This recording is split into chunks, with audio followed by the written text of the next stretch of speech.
Assalamualaikum warahmatullahi wabarakatuh. Selamat malam sahabat semesta. Berjumpa kembali dengan saya Muhammad Ridwan atau yang biasa dipanggil Gemblong, Gemoy, yang pada malam hari ini tetap konsisten dan semangat menemani sahabat-sahabat dalam acara Podcast Semesta di channel YouTube Semesta. Sahabat Semesta, pada malam hari ini kita kedatangan tamu yang sangat-sangat istimewa. Tentu beliau seorang patriot, penggerak penggerak pemerintahan di desa di Kabupaten Cianjur, dan alhamdulillah sangat banyak prestasi yang telah beliau curahkan untuk perkembangan desa. Tentu kita sebagai masyarakat Kabupaten Cianjur harus banyak belajar dari beliau. Nah, pada malam hari ini kita akan kupas tentang desa, tentang pemberdayaan desa dan lain sebagainya dengan beliau. Selamat datang, Kang. Siap, selamat datang juga. Alhamdulillah bisa diundang. Jadi nama beliau Kang Jenal. Tuh. Kang Jenal. Jadi hari ini aktivitas beliau Kang sibuk di desa berarti? Hari ini ya kita konsen di desa tentunya, melayani masyarakat tentunya. Itu. Jadi memang pengabdian yang paling real itu ya di desa sebetulnya. Jadi langsung bersentuhan dengan masyarakat. Nah, kira-kira Kang jadi kepala desa itu udah berapa tahun, Kang? Jadi kepala desa alhamdulillah periode pertama 2014 6 tahun sampai hari ini, periode kedua 2020 sampai hari ini berarti 8 tahun. 8 injak 9 tahun lah. Nah, berarti kalau 2 periode gini berarti masyarakat memang nyaman dipimpin oleh beliau, sahabat-sahabat. Ya, jadi kita tidak kecewa kalau mengundang beliau karena beliau memang salah satu sosok yang sangat diidolakan di mana Kang, desa mana? Desa Gelaranyar. Gelaranyar. Kecamatan Pagelaran. Kecamatan Pagelaran, Kabupaten Cianjur. Nah, Kang, sebelum ngobrolin desa nih, motif Akang dulu bergerak di dalam pemerintahan desa, tentu dalam hal ini mencalonkan diri sebagai kepala desa, itu apa motifnya? Motivasinya apa, Kang? Jujur, waktu pertama kali saya mencalonkan diri menjadi kepala desa, tentunya banyak hal yang memang sangat banyak realita di lapangan yang memang waktu itu sebelum adanya Undang-Undang Desa nomor 6 2014, tentunya desa sangat terbelakang, baik itu infrastruktur ataupun pemberdayaan masyarakat yang lainnya. Dan dari sisi lain, hari ini desa tentunya setelah ada undang-undang ini merasa terbantu, karena kita sedikit banyak bisa mengangkat dan menggali potensi yang ada di desa masing-masing tentunya. Motivasi saya waktu itu ketika 2013, karena jujur dulu kami juga saya mengabdi di sekolah Umar Bakri lah. Umar Bakri guru dulu. Guru naon, Kang? Guru SD. Guru SD. Pelajaran naon? Kalau di SD itu hampir semua pelajaran. Oh iya. Kita tidak ada pelajaran khususnya. Tidak ada pelajaran khusus. Jadi sebelum jadi kades itu, sebelum mencalonkan jadi kades, Akang Umar Bakri dulu? Umar Bakri dulu, mengabdi dulu desa. Nah, karena memang waktu itu posisi desa dan sekolah bersebelahan, aktivitas semua pegawai desa tuh terpantau, ketinggalan lah bahasa orang nama. Wah, itu balik ya. Satu itu, yang kedua yang memang paling memperhatinkan waktu itu, jujur karena desa Gelaranyar tuh jauh dari kota, secara otomatis mungkin infrastruktur pun agak tidak terbelakang, tidak diperhatikan waktu itu ya. Itulah motivasinya ingin menjadikan desa Gelaranyar ini sebuah desa yang memang selangkah lebih maju lah. Itu kira-kira. Berarti ini berangkat dari naluri gitu ya. Karena memang tadi berangkat dari karena sering lihat itu pegawai desa itu masih gitu sebenarnya. Jadi termotivasi untuk ikut nimbrung gitu kan ya. Karena untuk melakukan perubahan harus serta merta ikut nimbrung gitu kan. Betul. Nah, sampai hari ini berarti sekitar 8 tahun. 8 tahun. 8 tahun akan memimpin Desa Gelar Anyar. Coba Kang, prestasi yang memang dari dulu sampai hari ini Akang torehkan untuk Gelar Anyar itu dalam bidang apa kira-kira? Kalau prestasi sih cukup lumayan lah. Bahkan mungkin salah satunya kita juga dulu pernah mengangkat sebuah potensi desa yang memang dari segi bahan baku kita nggak bakalan kekurangan. Salah satunya pengolahan gula. Oh, gula aren. Gula aren kan biasa gula batangan sekarang diolah jadi semut. Dan alhamdulillah sekarang gula semut itu udah banyak lah, udah bertebaran hampir di masing-masing desa. Nah itu salah satunya, bahkan dari pertama kita ngelola gula semut itu kita bahkan sampai diberangkatkan ke India mengikuti pendidikan benchmarking lah. Akang ke India. Kita ke India. Wow, panggil Syahrukh kan berarti kan? Kebetulan tidak jauh gitu. Nah, ya terus gimana Kang? Itu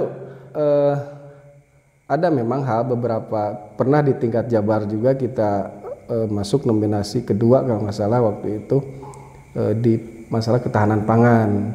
Karena jujur kalau berbicara masalah pangan tentunya desa adalah tempatnya, karena semua kebutuhan dasar ada di desa, begitu. Itu salah satunya lah, begitu. Jadi memang sudah banyak, ada beberapa prestasi lah, ada beberapa. Dan ini mesti diapresiasi sebetulnya bahwa, dan ini seharusnya menjadi motivasi untuk pemerintah desa yang lain agar tetap konsisten memperdayakan segala bentuk sumber daya yang ada di desa.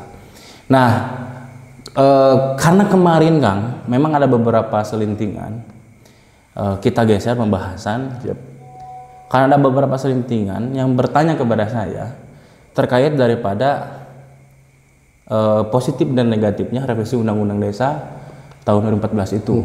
Nah, karena memang beliau pun ini sekarang menjabat sebagai Wasekjen Abdesi di pusat dan Sekjen Abdesi di Kabupaten Cianjur. Abdesi itu teman-teman Asosiasi Pemerintahan Desa seluruh Indonesia. Jadi Abdesi itu yang mewadahi Kang ya? Betul. Mewadahi pemerintahan desa seluruh Indonesia. Organisasi profesi kepala desa. Nah, organisasi profesi dan perangkat desa tentunya. Nah, itu. Jadi beliau ini Wasekjen Abdesi pusat. Tuh. Nah, kalau di Cianjur jadi Sekjen. Sekretaris ya. Nah, karena Akang setidaknya secara struktur Akang punya struktur yang strategis, tentu Akang pun pasti terlibat. Betul. Terlibat, sangat-sangat terlibat mungkin kan ya. Iya. Nah, kita coba edukasi masyarakat bahwa positifnya dan negatifnya revisi undang-undang ini apa sebetulnya? Kalau menurut kacamata saya sendiri, bahkan jauh sebelum terjadi pengesahan kemarin, meskipun pada akhirnya revisi undang-undang ini disahkan kemarin belum ditandatangani sepenuhnya oleh Pak Presiden. Tapi kita udah ketahui bersama bahwa revisi undang-undang ini banyak menuai baik itu protes ataupun kontroversi lah bisa dikatakan. Sisi positifnya menurut saya pribadi, kalaupun ini disahkan setelah Lebaran, ini sangat positif sekali bagi pemerintahan desa. Di sisi lain kita bisa lebih mengakomodir kepentingan yang memang saat ini masih dibutuhkan desa. Negatifnya mungkin karena ada beberapa teman-teman yang memang kurang secara emosional belum terbentuk antara pemerintah desa dan masyarakat, mungkin itu yang dianggap mereka negatif. Sebetulnya sih hampir sama aja, cuma hanya di sini ada perlakuan khususnya dari Undang-Undang Nomor 6 2014 sebelum direvisi kita terpaut sama aturan, yang mana aturan tersebut waktu sebelum direvisi, kalau masa jabatan sih itu mungkin bonus ya. Kalau kemarin kan sebelum direvisi kita desa kalau bisa disebutkan atau bisa dikatakan kita hanya kalau ibaratnya kita adalah petugas dari Kementerian Desa. Oh gitu. Kenapa demikian? Karena dana yang dikucurkan dari pusat APBN yang 10% itu kita sudah dibatasi yang dana ini buat ini sekian persen, ini sekian persen, ini sekian persen. Oh, jadi udah dialokasikan. Udah dialokasikan. Sementara setelah direvisinya undang-undang ini ada sisi positifnya, kita bisa mengelola dengan kewenangan lokal sendiri bisa mengelola berdasarkan hasil musyawarah itu. Dan itu mungkin lebih konkret, Kang ya? Itu lebih konkret karena memang berangkat dari kebutuhan. Betul. Jadi positifnya memang kalau anggaran ini langsung diatur oleh kita, jadi kita bisa menyesuaikan dengan kebutuhan. Betul, nah bisa. Karena gini, Kang, di komentar-komentar kemarin saya di IG banyak baca bahwa disahkannya revisi undang-undang desa ini syarat akan kepentingan politik gitu loh. Nah ini perlu diklarifikasi, Kang, karena saya secara historis kan tidak tahu, Kang ya. Betul. Mungkin teman-teman penonton pun tidak tahu. Nah ini mungkin Akang bisa mengklarifikasi itu gimana, Kang? Bukan hanya pertanyaan orang luar, maksudnya orang luar dari luar kepala desa tentunya. Ini juga ke teman-teman di kepala desa juga banyak yang beranggapan bahwa keputusan revisi kedua undang-undang 2014 ini adalah syarat dengan kepentingan politik. Sebetulnya itu tidak, karena momennya mungkin hanya yang pas. Kalau kita buka histori ke belakang, perjalanan revisi ini kita usulkan dari 2022 setelah Silatnas Abdesi di Jakarta sebetulnya.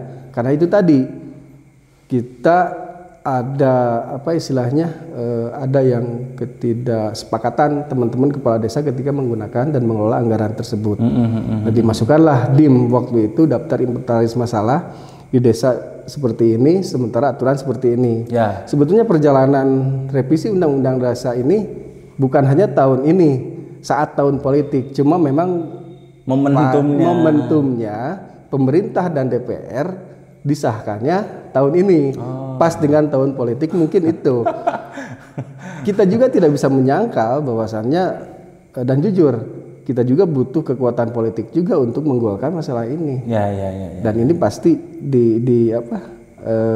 disebutkan bahwa ini syarat akan kepentingan dan muatan politik. Ya. Tapi kalau secara historis memang ini sudah diajukan. Sudah diajukan. Pasca Silatnas Abdesi tahun 2022. Berarti ini ya tidak bukan kepentingan politik kan? Ini kepentingan desa. Kepentingan desa kan gitu. Mohon maaf ya, saya ini juga tambahkan kepentingan desa. Sementara ada banyak kalau kita lihat di tayangan YouTube bahwasannya revisi ini dampaknya apa sih terhadap masyarakat, kan ada yang Kang itu. Nah, tentunya ini jadi catatan juga dan perlu digarisbawahi ketika memang hari ini yang tadi saya katakan, ketika desa dan masyarakat tidak bisa menjalin komunikasi dengan baik, sebetulnya sangat menguntungkan bagi masyarakat karena kepentingan masyarakat bisa terakomodir lebih jauh. Contoh, ketika karena kita jabatan 6 tahun misalkan, sementara kebutuhan infrastruktur atau apa di desa belum terselesaikan. Ya. Secara otomatis kalau jangka waktu nambah, PR yang kita bisa diselesaikan. Itu salah satunya mungkin. Bukan mungkin, pasti. Pasti itu. Pasti, Kang. Dan mungkin secara emosional bisa lebih membangun, Kang ya. Tentu. Nah, bisa lebih membangun. Bisa lebih membangun. Bisa masyarakat geuleuh gitu Kang nya bisa dulu nak hades nu didukung eleh nah kan bisa itu bisa jadi momentum. Jadi bertambahnya waktu ini itu bisa jadi momentum positif juga gitu Kang. Nah, karena gitu Kang melihat sisi ya memang ada konsekuensi sih Kang ya. Ada positif ada negatif. Pasti, hanya kita selalu berusaha untuk berhusnudzon bahwa segala bentuk yang hari ini telah ditetapkan oleh kebijakan pemerintah itu berangkat dari hal positif. Nah, tentu Akang pun berarti Akang beres tahun? Beres tahun 2026. Setelah revisi? Sebelum revisi. Kalaupun hari ini revisi yang nanti habis Lebaran disahkan oleh Presiden, tentunya kita secara otomatis akan bertambah. Berarti 2028. Oh, jadi juknisnya seperti itu? Ya, juknisnya seperti itu. Jadi otomatis bertambah tidak gugur 2006 gitu, tidak. Ya. Gitu. Dan perlu diketahui juga kan bahwasannya khusus di Cianjur nih ada 28 desa yang habis di bulan April. April sekarang. jangankan yang 2026, yang hari ini pun, yang tahun ini pun habis itu bisa tertarik secara otomatis karena berlaku surut. Oh, berarti kalau itu disahkan habis Lebaran, otomatis yang ngutarin apel pemilihan maju deh. Maju deh. Anu tadinya siap-siap hari ini sudah berkampanye, akhirnya jadi ngerem gitulah kira-kira. Terjadi cina kemajuan gitunya. Nah, Kang menarik Kang, karena posisinya bahwa berangkat dari tadi bahwa banyak masyarakat yang beranggapannya dalam tanda kutip negatif. Nah, dalam hal ini saya ingin mendiskusikan dengan Akang. Tentu proyeksi ke depan pasca revisi undang-undang ini telah disahkan, hal yang mendasar yang mesti dilakukan seorang kepala desa itu untuk minimal membangun sumber daya manusia, Kang. Betul. Karena persoalan kita itu bukan hanya infrastruktur, Kang. Betul. Apalagi Akang sebagai kepala desa tentu secara konkret melihat objektivitas aktivitas masyarakat seperti apa. Nah, kira-kira proyeksi ke depan pasca revisi undang-undang ini disahkan, bagaimana Akang melihat serta Akang punya visi yang lain tidak untuk membangun sumber daya itu? Jelas. Dengan direvisinya undang-undang ini semakin memperkuat keputusan desa, terutama karena jujur hari ini desa tentunya bukan hanya persoalan infrastruktur. Ya. Tadi yang disebutkan membangun SDM itu lebih sulit ketimbang infrastruktur. Sebetulnya. Sepakat. Itu. Dan juga udah berusaha membangun ya para pemuda di desa, kita arahkan untuk mereka masing-masing punya keahlian dan bidangnya masing-masing. Kan itu tadi kita butuh SDM di desa tuh. Betul, kita butuh SDM. Betul. Infrastruktur kalau dibangun hari ini 2-3 tahun kemudian hancur. Tapi ketika hari ini kita bangun SDM, 10 atau 20 tahun kita bisa investasi lah. Investasi ya, betul. Nah, bentuk konkretnya Kang, berarti kan tadi bahwa pemuda khusus di Gelar Anyar berarti Kang ya? Di Gelar Anyar berarti Akang memperdayakan kalau budidaya mah lauk gitu sebenarnya. Akang memperdayakan pemuda yang disesuaikan dengan kompetensi masing-masing. Nah, saya mau tanya Kang, kemarin di podcast kita itu kan kita ngobrolin persoalan anak putus sekolah, pendidikan. Karena kalau menurut Kang Risan di materi podcast yang keempat kalau tidak salah, beliau bersama seperti ini. Ngomongin pendidikan, justru desa pun harus ada keterlibatan. Betul.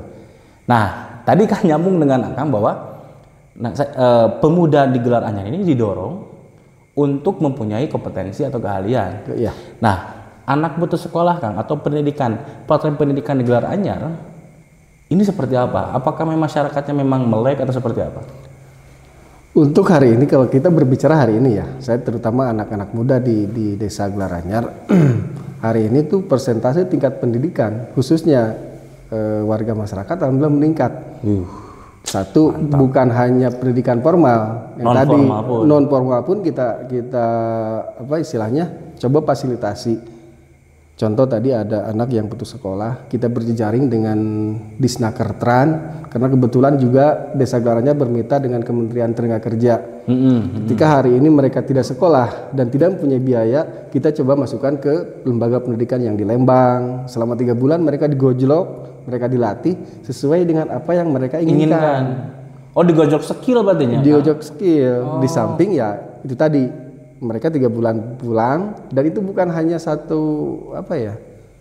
bukan hanya satu angkatan yang kita lempar ke lembaga lain ataupun yang kita bina sendiri secara langsung di desa dengan ada. Kita mendatangkan mentor-mentor misalkan dari mana, terus kemarin juga terakhir kita datangkan dari IPB untuk melatih teman-teman punya kompetensi dan punya keahlian di desa itu. Berarti posisinya Akang sangat begitu memperhatikan persoalan itu berarti ya? Dan itu harus diperhatikan. Nah, ini mesti diinfluence ke yang lain bahwa ya sebagai pemerintahan yang paling paling dekat dengan masyarakat, paling bawah, ya itu harus dilakukan. Betul. Nah, revisi undang-undang ini Kang, menurut Akang secara ekonomi, tadi kan Akang menyentil persoalan gula, Betul, gula. Nah, pemudanya pun diikut sertakan kan? Jangankan pemuda, kita kan yang sudah kami lakukan di desa. Jangankan pemuda, orang tua sekalipun, karena jujur dengan adanya revisi ini memperkuat kita untuk mempertegas, membuat regulasi di desa. Bagaimana caranya keterlibatan pemuda untuk bisa ikut serta mengisi ruang-ruang kecil yang ada di desa yang bisa diberdayakan. Salah satunya itu memperbanyak pelatihan. Dan sampai hari ini dilakukan? Alhamdulillah sampai hari ini masih kita lakukan konsen. Nah berarti kalau kita berpikir positif dengan adanya revisi Undang-Undang Nomor 6 Tahun 2014 ini bisa mendorong IPM juga Kang ya? Betul. Karena saya berpikir gini Kang, bahwa untuk meningkatkan IPM, selain daripada kita mengandalkan pemerintahan kabupaten, pihak desa pun sangat begitu berpengaruh untuk terlibat gitu Kang ya? Jelas, karena masyarakat desa berkontribusi besar terhadap IPM yang ada di daerah tentunya. Gitu sahabat. Ketika desa hari ini IPM-nya naik, otomatis. Ya aku diperhatikan masyarakat teh, gitu. Itu kan gimana tenyindiran nih maksudnya ya mah. Abi mah curhat gitu teh. Jadi memang masyarakat desa harus diperhatikan karena memang itu membantu mendorong peningkatan indeks pembangunan manusia. Nah sejauh ini Kang, kendala yang paling kentara yang akan alami dalam hari ini mengelola desa itu kebanyakan kendalanya seperti apa? Kendala yang dirasakan ketika kita punya misalkan program ini begini untuk ke depan. Kendala yang paling sering ditemukan adalah mindset dari masyarakat itu sendiri. Mindset warga masyarakat itu sendiri. Karena mereka hari ini berbicaranya pengennya instan. Ketika hari ini pelatihan misalkan besok harus tersalurkan. Nah kan tidak seperti itu, harus ada proses dulu. Nah itu yang jadi kendala. Jadi kita kuat gitu Kang Ketika hari ini pendidikan, besok kudu langsung kerja kan istilahnya gitu. Berarti kan ribet Kang ya? Ya makanya butuh waktu, butuh edukasi yang benar-benar bahwasannya pengetahuan lebih penting. Itu setidaknya bisa mengedukasi kan. Nah itu berjalan dari 8 tahun akan mencoba untuk merubah mindset itu. Itu emang usaha itu pemikiran sederhana karena masyarakat tidak akan maju ketika tidak dibarengi dengan mindsetnya yang maju. Lamun masih kena primitif masa kumaha desa yang maju gak anger we. Primitif. Jadi berarti kan itu dikembalikan lagi pada pola kepemimpinannya akan pakai. Ya. Nah sejauh ini Kang, karena gini Kang. Iya, jadi karena politik deh itu ngomong gitu. Karena kan janjir pilkada Kang ya. Maksudnya kan nyasahan apa gitu Kang, siapa yang tahu ini para calon bupati Cianjur ini harus belajar dari Kang Jenal gitu kan ya. Karena ya, tadi kan kita mendengar sama-sama bahwa ya Kang Jenal telah melakukan hal-hal yang bagi saya itu ribet gitu loh. Ya bayangkan harus merubah mindset. Betul. Yang itu ada dalam mindset mereka hampir beberapa tahun yang lalu. Nah ini pola kepemimpinan akan seperti apa kira-kira? Sederhana sih sebetulnya. Lamun masyarakat yang maju, lamun desa yang maju, tidak bisa dicapai oleh kepala desanya sendiri. Tentunya harus kerja bareng dengan masyarakatnya itu sendiri. Ulah tapi kepemimpinan yang maju, ada masyarakatnya cicing mau maju-maju. Berarti tong maju sorangan kan? Tong maju sorangan. Kalau desa ingin maju, berarti masyarakat harus maju. Entong kepala desa nah kudu maju. Nah begitupun di kabupaten itu. Nah itu kan maksudnya. Jadi memang kan hari ini karena memang revisi undang-undang ini sangat begitu viral Kang. Betul. Ini banyak masyarakat yang tadi pertama miskomunikasi persoalan bahwa ini bukan kepentingan politik karena sudah dilakukan pengajuan di tahun 2022 ya. Terus urusan yang sifatnya kebijakan bahwa dengan adanya revisi ini bisa meneruskan kebijakan yang memang sudah ditetapkan di awal pemerintahan dan belum beres itu bisa diselesaikan. Nah, kira-kira Kang, dengan adanya revisi ini di internal Kang, pemerintahan Akang desa, aya anu protes tuh gitu loh. Kang Jenal kira-kira kumaha? Sementara sampai malam ini mungkin ya, sampai malam ini kita belum ada kabar ataupun yang kabar-kabar negatif lah mengenai isu revisi yang hari ini sedang hangat. Belum ada istilahnya, oh iya protes nah cenah ieu lilating sampai akhirnya cacat. Alhamdulillah gitu. Berarti akan diterima baik. Kemungkinan, mudah-mudahan. Bukan kemungkinan, benar atau? Dan ini perlu sedikit saya tambahkan. Ketika hari ini revisi kedua Undang-Undang Nomor 6 2014 dirubah karena sterilisasi pemerintahan desa itu sangat ya alot. Contoh misalkan 6 tahun ya. Masa jabatan 6 tahun, ketika 2 tahun pertama orang tuh masih kena beberes, belum lawan politik lah, belum itulah, belum inilah. Jadi lamun teh mah lain lamun ya. Karena hari ini insya Allah habis lebaran ditandatangani presiden. Ketika itu 2 tahun beberesnya, kemudian aya 6 tahun jangan bangun lah gitu kira-kira. Jadi itu emang lumrah kan? Dan itu hampir terjadi di semua desa. Jadi 2 tahun pertama itu beberesan. Beberes karena belum sinkron antara kepala desa yang baru, belum lagi perangkat masyarakat. 2 tahun kan? 2 tahun itu. Biasanya 2 tahun. Kadang-kadang kan aya nu leuwih ti 2 tahun. Pada bawa aya nu 5 tahun oke kan? Bahkan tidak. Jadi 5 tahun itu lain sibuk gawe beresan konflik. Nah, itulah yang terjadi. Oh, jadi memang bagus juga Kang. Berarti ada sisi manfaatnya ketika revisi ini disahkan nanti. Kalau tadi keterangan Akang bahwa kebanyakan 2 tahun itu beberes. Berarti nyisa 3 tahun. 3 tahun teh gak cukup atuh Kangnya. Ya, begitulah.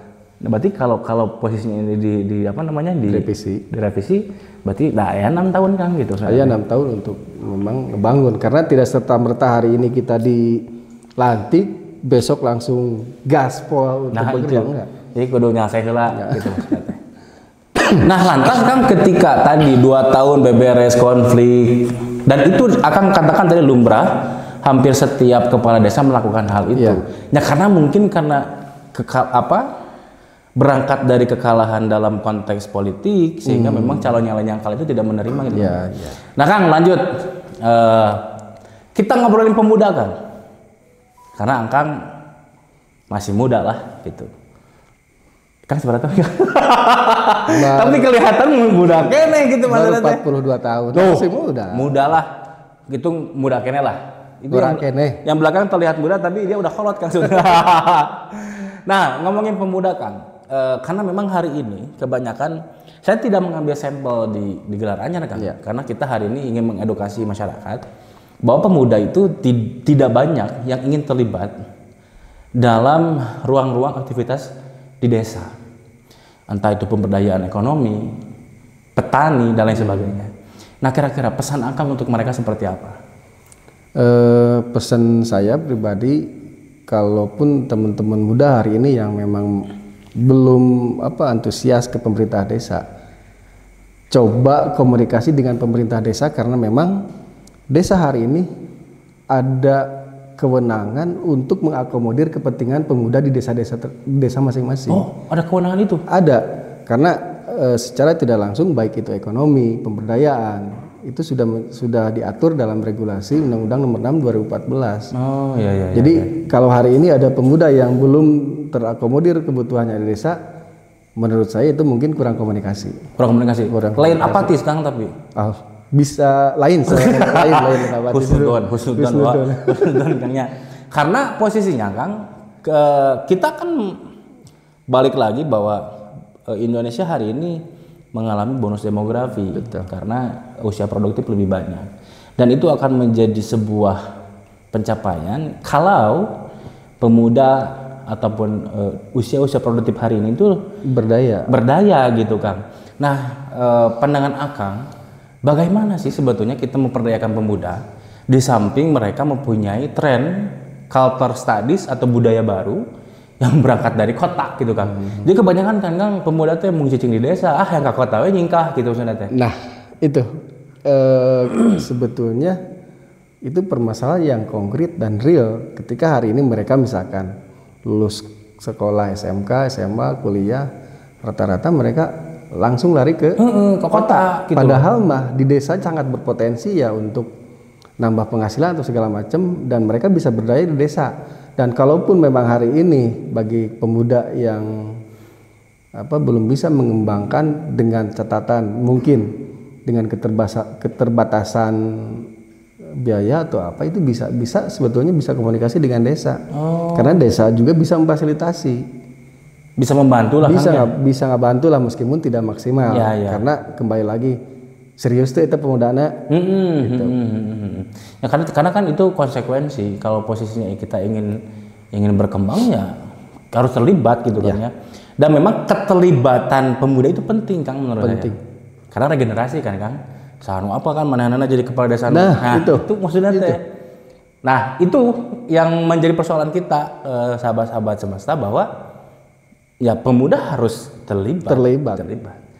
Entah itu di ruang politiknya, pendidikannya, ekonomi dan lain sebagainya. Tadi Kang Jenal telah memaparkan contohnya bahwa di Gelar Anyar pemuda banyak terlibat di ekonomi Kang ya.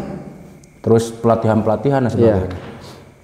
Nah Kang, terakhir dari kami kepada Akang Jenal, seorang sosok pemimpin teladan yang mesti diteladani oleh calon bupati. Yang maksudnya diteladani itu karena beliau dekat dengan masyarakat, tidak banyak drama lah gitu. Nah, Kang Jenal, pesan-pesan Kang. Ini di segmen terakhir kita, pesan Akang. Pertama untuk pemuda, kedua untuk desa. Kan Akang sebagai Sekjen Abdesi ya. Seperti apa pesannya? Mungkin untuk pesan saya secara pribadi untuk para pemuda desa yang memang notabene hari ini ada kebutuhan khusus, tapi dalam tanda kutip kebutuhan khususnya. Kalaupun ada hal-hal yang memang perlu dikembangkan dan perlu diimplementasikan lebih jauh, dengan keterbatasan silahkanlah berdiskusi dengan kepala desa dan pemerintah desa, karena di situ sudah diatur desa bisa mensupport sejauh mana itu desa pemuda mau berkembang. Nah itu, dan mungkin ke teman-teman kepala desa, sabar. Saya pesan ke teman-teman kepala desa, jangan merasa ini keberhasilan ketika revisi hari ini diundangkan. Justru dengan revisi undang-undang desa ini disahkan, lebih baiklah, lebih hati-hatilah dalam mengelola anggaran dana desa. Karena jujur, ketika hari ini revisi undang-undang desa disahkan, sudah banyak berita-berita miring, sudah banyak calon tantangan yang memang perlu dihadapi oleh desa. Baik-baiklah terhadap masyarakat, ikuti aturan yang ada, jangan sampai keluar dari koridor yang sudah ditentukan oleh pemerintah. Mantap. Terima kasih Kang telah menemani malam kita hari ini. Tentu malam ini sangat begitu bermanfaat. Dan malam ini majelis ilmu ya. Kita langsung itikaf nanti. Suci Ramadan. Nah, terima kasih untuk Kang Jenal. Mohon maaf telah ganggu waktunya. Semoga Kang tetap sehat, tetap sabar dalam menjalankan amanahnya. Tentu itu saja yang dapat kami sampaikan. Terkhusus dari saya, semoga apa yang tadi disampaikan oleh kita dari diskusi kita itu berangkat. Kita tidak berniat untuk menyindir siapapun. Tidak ada Kang ya. Kita hanya mengedukasi bahwa dalam proses politik harus ada keterlibatan dari semua elemen. Tentu desa salah satu elemen yang harus terlibat, dan masyarakat sebagai objek yang mesti kita perhatikan. Jadi ingat, di pilkada nanti harus memilih bupati yang memperhatikan masyarakat. Tentunya seperti Kang Jenal. Ini lain kampanye lain Kang. Terima kasih, itu saja yang mungkin dapat saya sampaikan. Wallahualam. Assalamualaikum warahmatullahi wabarakatuh. Salam semesta.